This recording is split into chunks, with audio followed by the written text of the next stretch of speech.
Welcome to Introduction to Quantum Field Theory, Lecture 8. In this lecture, I will review the basics of classical relativistic field theory. As a reference, please have a look at Chapter 8 in the textbook. Let's get started by reviewing classical Lagrangian mechanics for a point particle. If we consider a classical point particle with mass m in the one-dimensional potential v of x, we can write down the force of that particle simply by minus the gradient of the potential. Newton's law then gives us the equations of motion for that particle, where the force is equal to mass times the acceleration, which I write as x double dot, and this is still equal to minus the gradient of the potential. I will denote the velocity of a particle, which is the time derivative of the position, as x dot, and the acceleration as x double dot.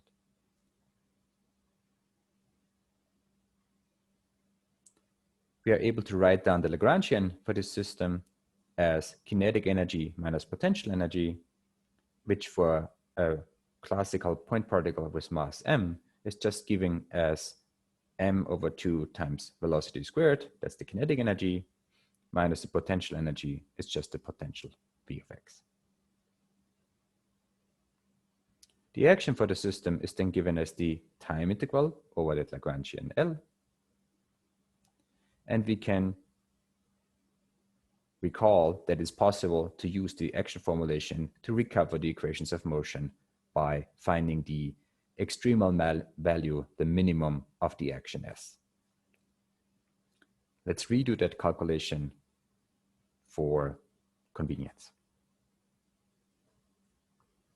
So we will find an extremum of the action, which means that the variation of the action delta S has to be equal to 0. The variation of the action is nothing else but the integral over the variation of the Lagrangian. Since the Lagrangian depends on both x and x dot, this variation can be written in terms of partial derivatives of the Lagrangian. So we have dl by dx times delta x plus dl by dx dot times delta x dot according to the chain rule. We can rewrite this second expression here by recognizing that the variation of x dot is nothing else but the variation of dx by dt. So we write this whole expression here as d by dt dl by dx dot times delta x. Note the difference that there is no dot here because we've pulled out the time derivative. But if we wrote just this expression, we would have a second term that's where the time derivative acts on dl by dx dot, which is not there in the original expression. So we have to subtract that second part here.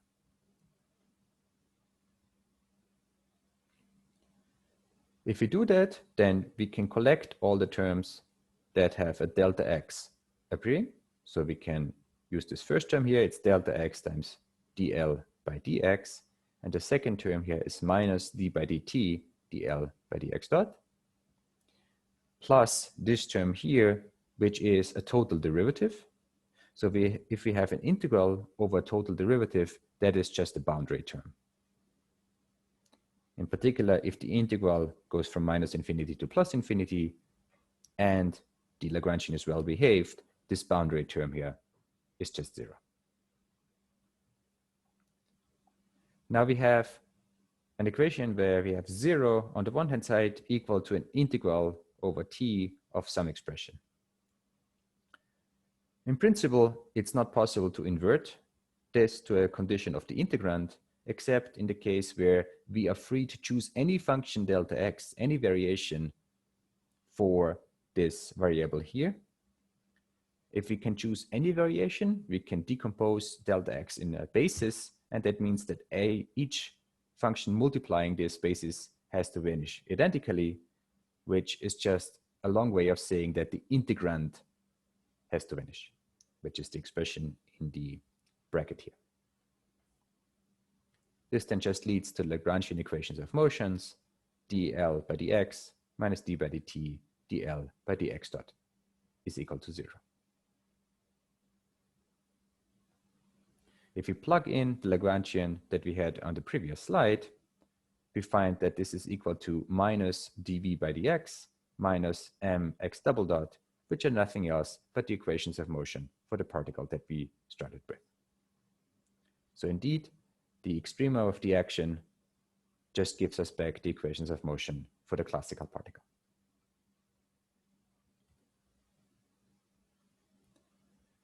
Lagrangian mechanics is set up for point particles. Point particles means that they are localized at a single point in space. By contrast, field theory is for a field that does not need to be localized. Fields can extend, in particular, to all of space. Some real-world examples that we can think of fields are, for instance, the temperature field, T, as a function of time and position. This temperature field is a field that permeates all of space, and it's an example of a non-relativistic scalar field. It's a scalar field because it doesn't carry any additional directional information. Conversely, a field that's not a scalar field but a vector field would be a wind field, V of t and x, which basically just corresponds to the wind speed, including its direction at every point in space and time. So wind is an example for non-relativistic vector field. In the following, we want to restrict ourselves to field theories that are relativistic. It's possible to use our concept of a temperature and a wind field to write a non-relativistic field theory, but making our field theory relativistic has the added benefit that it conforms to what we think is an exact symmetry of nature, special relativity. So we want to keep that symmetry intact so that we don't make any approximations in our derivation.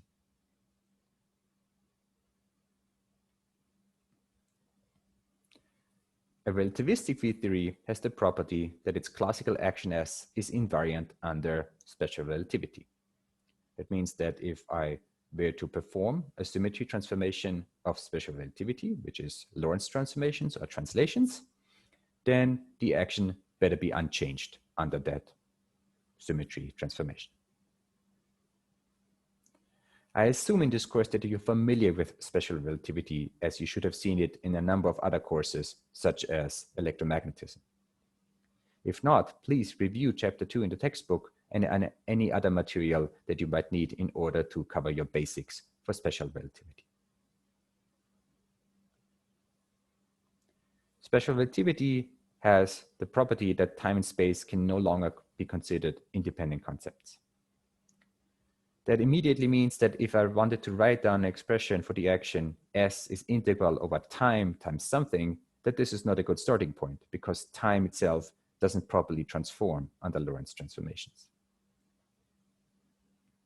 Instead, what probably does transform is the volume element of space-time, the dt d3x, which I will use as the building block of our relativistic classical field theory. I will also use the notation d4x to lump together the components of time and volume such that the writing gets less messy.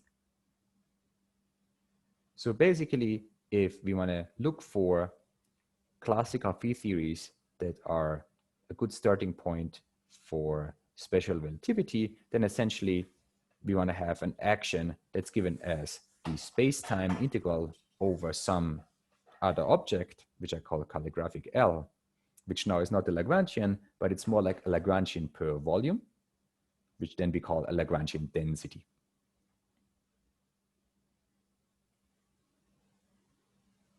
In order to set up a proper relativistic field theory, what we then have to do is we have to say what content of fields do we want to describe.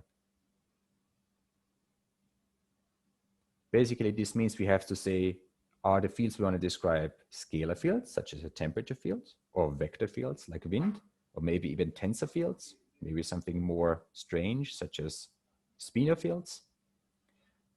Once we sort of declare content, we basically sort of can proceed and write down the particular properties of the field theory. To get started, let's concentrate on the simplest case of just a scalar field, which we denote by phi of x. The scalar field is in many ways similar to our temperature field here, except that I've used a single coordinate x to represent every point in spacetime. So x here really is a shorthand for x mu. Given the field content, we then can proceed to construct the Lagrangian density L from phi and its derivatives.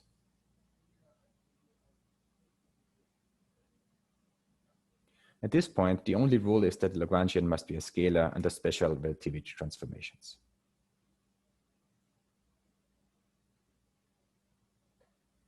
So if L contains combinations of the scalar field phi and its derivatives, then we can write down allowed terms that could be building blocks of the Lagrangian.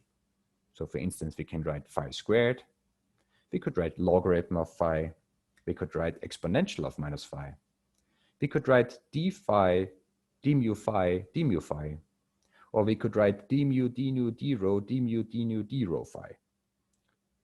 Basically, everything that is a scalar under special relativity transformations is an allowed building block for L at this point in time. By contrast, we could write down terms that are not allowed.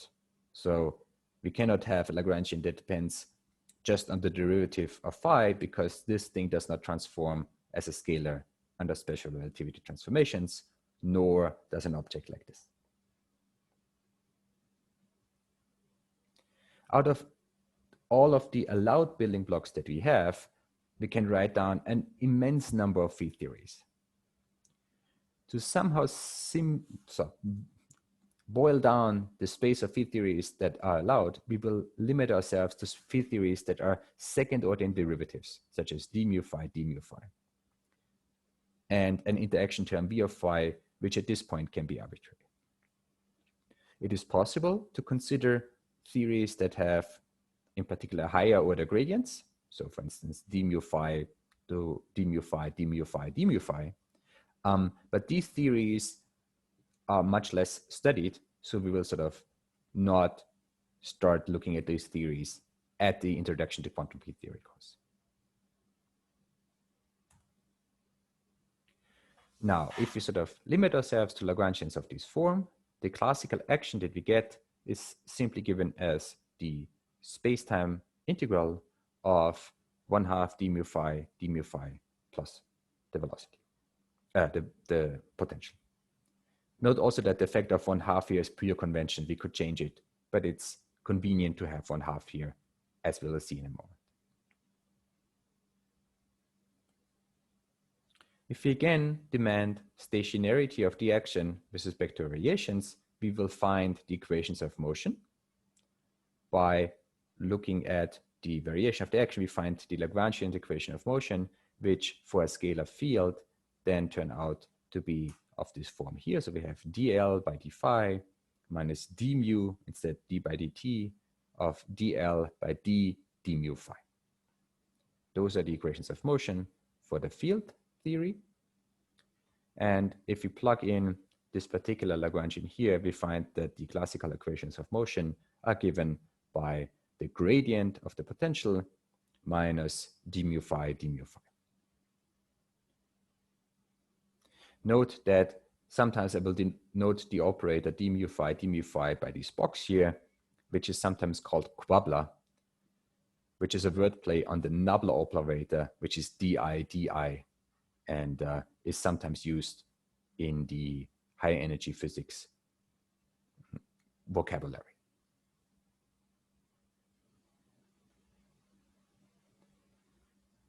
I should also say it is straightforward to calculate the Euclidean action from the classical field theory action that we had. It essentially follows the same rule as the ones that we did in quantum mechanics. So we start with the standard Lagrangian density L. We do a replacement of time to minus I times tau, where tau is the imaginary time. And then the Euclidean Lagrangian density LE is given by this operation, and we find it's 1/2 dt phi squared plus 1/2 di phi squared plus the potential. That means that the action, the Euclidean action, is given by the spacetime integral over four-dimensional Euclidean space, where tau again ranges from 0 to beta, times this expression here. And since this integrand here involves a Euclidean quadratic form, sometimes I will write down the quadratic form over four-dimensional Euclidean space as dA phi, which then stands for d tau phi plus di phi. Note that this is similar to the notation for the usual 3-vector squared, and I'll use an index from the beginning of the Latin alphabet to sort of stress that this is not going from 1 to 3, but it's really going from 1 to 3, 4. It's a four-dimensional Euclidean index. Also, I will write down the volume element of Euclidean spacetime as d4x, where you have to recall that typically this means that one of the directions, the imaginary time direction, goes from 0 to beta, so it's really a circle. So the geometry of this four-dimensional Euclidean volume here is called a thermal cylinder, through the fact that we have a thermal circle here times a volume that is unbounded. So if you imagine this, you have a thermal circle and then the other directions going out like this, then you get a thermal cylinder. So with these detour to notations, I'll conclude the present lecture, and we'll talk about quantum field theory in the next lecture.